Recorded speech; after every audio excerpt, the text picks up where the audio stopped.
শুক্রবার রাতে পরিমণি জানালেন তার ডোডোর গল্প সিনেমার শুটিং শেষের খবর। এক ভিডিওতে খবরটি জানান তিনি। পরিমণি জানান 1 বছর 4 মাস আগে শুরু হয়েছিল তার অভিনীত ডোডোর গল্প সিনেমার শুটিং। কয়েক দফায় ছবিটির শুটিং হয়েছে।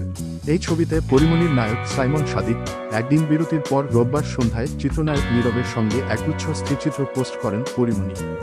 স্থিরচিত্রে দেখা যায় নীরবকে গোলাপ ফুল দিচ্ছেন এই ঢালিউড তারকা। একটি গোলাপ ফুল হাতে দুজনের একাধিক মুহূর্তের স্থিরচিত্র দেখা গেছে।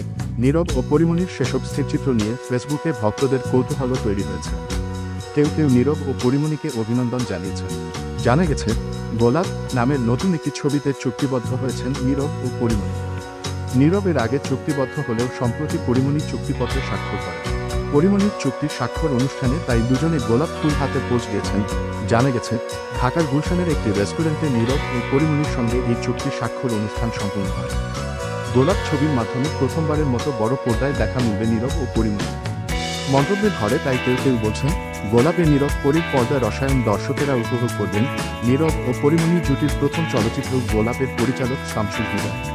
তিনি জানিয়েছেন রাজনৈতিক থ্রিলার গল্পের গোলাপ নির্মিত হবে। এই মাসেই ছবিটির শুটিং শুরু হওয়ার কথা রয়েছে।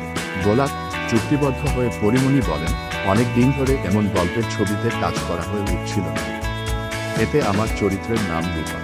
গল্পে রূপা নাচবে, প্রেম করবে, এমনকি মারামারিও করবে। গল্প শোনার সময় রূপা চরিত্রটি আমার পছন্দ হয়েছে। গল্প জুড়ে নানা ধরনের টুইস্ট আছে। আশা করছি নীরব ও আমাকে দর্শকেরা পছন্দ করবেন। ছবিতে গোলাপ সিনেমার পরিচালক শামসুল হুদার সঙ্গে পরিমণি নীরব বলেন পরিমণি আমাদের ইন্ডাস্ট্রির অত্যন্ত আলোচিত এবং মেধাবী একজন অভিনেতা।